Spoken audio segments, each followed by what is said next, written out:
नमस्कार दोस्तों, आज की ये कहानी मुझे मेरे एक दोस्त अंकित की है, जिसका नाम मैंने बदल दिया है। रियल नेम उसका अंकित नहीं है। तो अंकित ने भेजी है।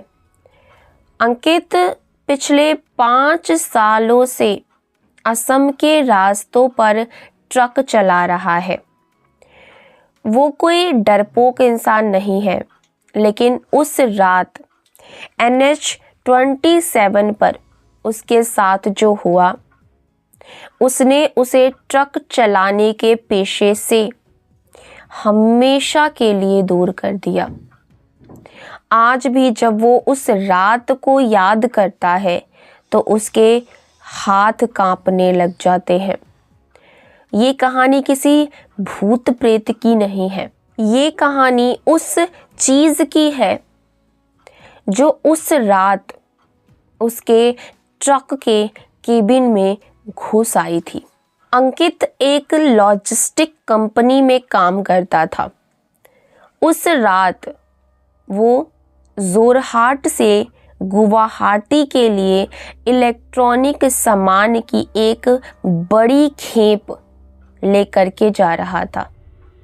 उसे ये ट्रिप हर हाल में सुबह 5 बजे तक ख़त्म करना था, क्योंकि अगले दिन उसकी सगाई थी। उसने अपनी पूरी मेहनत से पैसे जोड़े थे ताकि वो ड्राइविंग छोड़ करके शहर में अपनी एक छोटी सी दुकान खोल सके। ये उसकी आखिरी ट्रिप होने वाली थी। तो अंकित अपने ट्रक पर बैठा खेप पहुंचाने के लिए, और चलते चलते रात के करीब 2:30 बज रहे थे। संवादहीन के पास वाला वो घना जंगल वाला इलाका शुरू हो गया था। अंकित ने देखा कि अचानक सड़क पर इतना घना कोहरा बढ़ गया है कि उसे हेडलाइट की रोशनी में सिर्फ 2 फीट आगे तक दिख रहा था। उसने ट्रक की रफ्तार 20 पर कर दी। तभी उसे महसूस हुआ कि ट्रक का इंजन भारी हो रहा है, जैसे पीछे लोहे के सामान के ऊपर कोई बहुत भारी चीज़ आ करके बैठ गई है, और जिसकी वजह से उसका ट्रक की जो रफ्तार थी वो और धीमी हो गई थी, और ऐसा लग रहा था कि जैसे कोई पैदल चल रहा हो धीरे धीरे।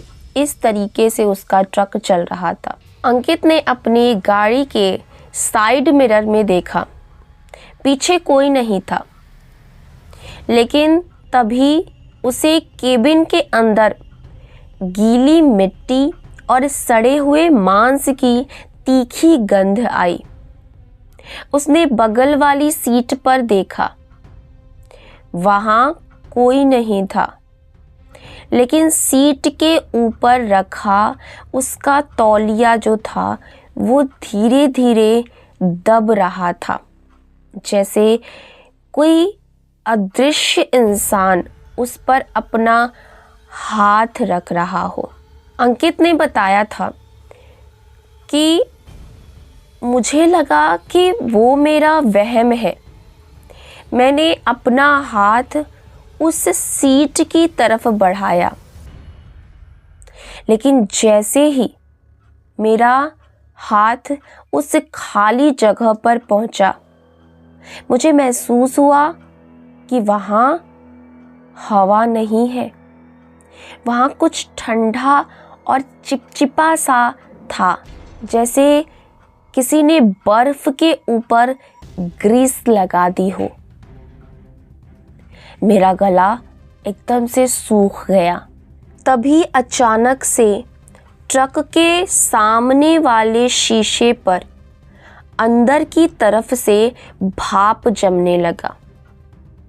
उस भाप के ऊपर उंगलियों के निशान उभरने लगे।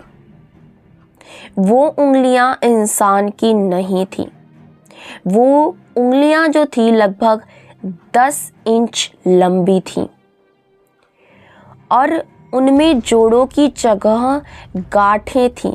तभी डैशबोर्ड की लाइट में उसे एक परछाई दिखी। वो कोई साया नहीं था, बल्कि एक आकृति थी जो हवा की तरह पारदर्शी थी, लेकिन उसकी हड्डियां साफ दिख रही थीं।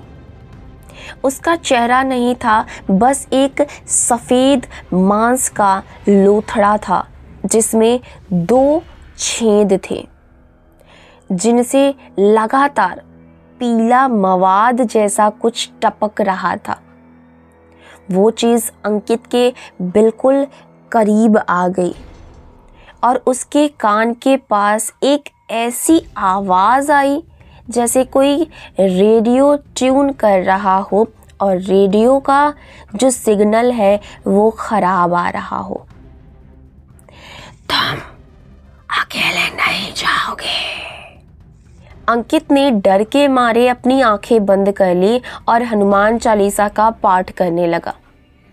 करीब 10 मिनट बाद वो जो गंध थी उसके केबिन में आ रही थी वो गायब हो गई थी।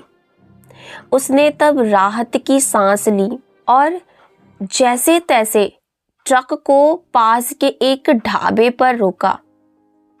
वो कांपते हुए अपनी ट्रक से नीचे उतरा और ट्रक के पीछे वाले हिस्से को चेक करने लगा। जब उसने अपने ट्रक पर से तिरपाल हटाया तो उसके पैरों तले जमीन खिसक गई। ट्रक के अंदर इलेक्ट्रॉनिक सामान के डिब्बों के बीचों बीच एक पुराना सड़ चुका कंकाल पड़ा था।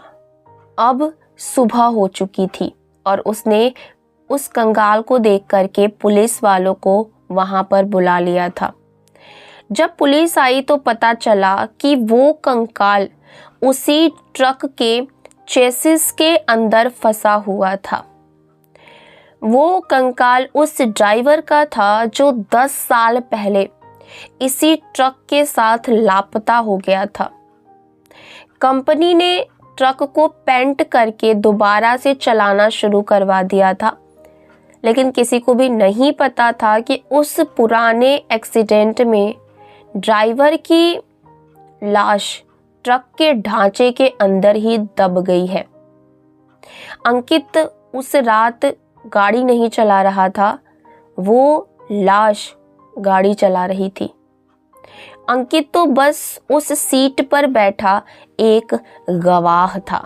उस इंसिडेंट के बाद से अंकित ने बिल्कुल ही ट्रक चलाना छोड़ दिया था। वैसे भी उसकी लास्ट ट्रिप ही थी वो, लेकिन उस इंसिडेंट के बाद तो वो बिल्कुल भी ट्रक चलाना उसने कान पकड़ लिया था। उसकी सगाई हो चुकी थी और अंकित आज अपनी दुकान चलाता है, लेकिन वो रात में कभी भी घर से बाहर नहीं निकलता है। उसका कहना है कि आज भी जब बारिश होती है तो उसे उसके कमरे में एक गीली मिट्टी की महक आती है। दोस्तों, ये दुनिया उतनी सरल नहीं है जितनी हमें दिखती है। कभी कभी हम जिसे मशीन समझते हैं वो अपने अंदर किसी का अंतिम विश्राम छिपाए बैठी होती है। अगर आप भी हाईवे पर ड्राइवर हैं तो एक बार अपने ट्रक के नीचे ज़रूर से झांक लेना। क्या पता कोई पुराना मुसाफिर आपके साथ आपकी मंजिल का इंतज़ार कर रहा हो। तो आज के लिए बस इतना ही। आपको ये कहानी कैसी लगी है कमेंट्स में ज़रूर बताइएगा, और ऐसे ही डार्क मिस्टीरियस स्टोरीज़ के लिए इस चैनल को सब्सक्राइब ज़रूर कर लीजिएगा। और अगर आपके पास भी कोई ऐसी स्टोरी है तो हमसे शेयर ज़रूर करिएगा, हमें बहुत खुशी होगी। और क्या पता अगली स्टोरी आपकी स्टोरी हो। मिलते हैं अगली वीडियो में। Till then bye bye, take care, stay protected.